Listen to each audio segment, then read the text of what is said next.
J'ai toujours pensé que le cylindre fonctionnait grâce à son poids, mais il s'est avéré qu'il était vide.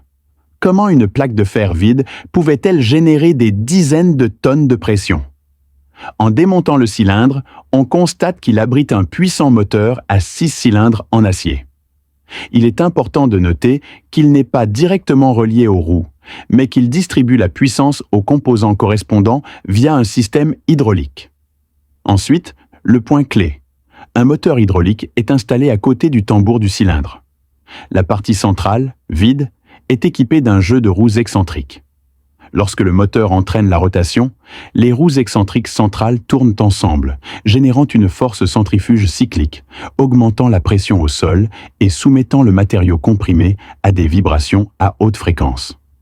Lors de ces vibrations, le frottement entre les matériaux diminue, la fluidité augmente et la compression devient plus compacte. La fréquence de vibration d'un cylindre normal peut atteindre 25 à 60 fois par seconde. Il est important de noter que, bien que le cylindre puisse comprimer la surface de la route dans cet état, il présente un sérieux problème. S'il n'y a qu'un seul jeu de roues excentriques, les vibrations qu'elles produisent sont monotones, et la force est trop forte au contact du sol, ce qui entraîne de nombreux nids de poules sur la chaussée. Même augmenter la fréquence des vibrations ne fera que raccourcir l'intervalle entre les nids de poules. Le problème est encore plus grave.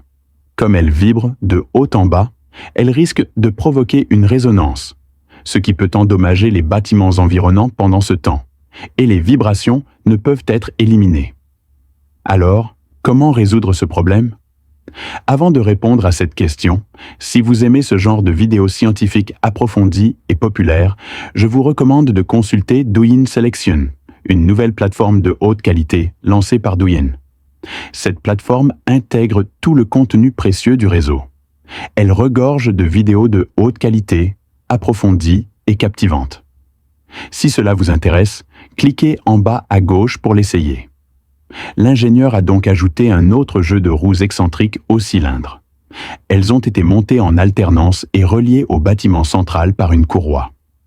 Ainsi, lorsque les deux jeux de roues excentriques tournent dans le même sens, elles se neutralisent, uniformisant les vibrations, non pas verticales, mais plutôt de légères vibrations de va-et-vient, rendant la chaussée plus lisse.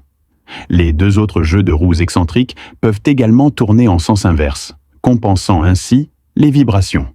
Le compacteur ne produit pas de vibrations lors du passage à travers des bâtiments ou de la manutention de matériaux non vibrants, évitant ainsi les surpressions et les dommages matériels. Il existe également un compacteur à double tambour. Les tambours avant et arrière peuvent être roulés de différentes manières. Ce compacteur est souvent utilisé pour la pose d'asphalte. L'asphalte ayant une température relativement élevée et se détachant facilement, le tambour avant augmente d'abord son poids pour niveler et compacter l'asphalte afin de l'empêcher de bouger. Le second tambour active ensuite le mode vibration pour améliorer encore le compactage de l'asphalte. Après plusieurs passages, une chaussée lisse et stable est créée. Suivez les instructions pour découvrir d'autres informations intéressantes.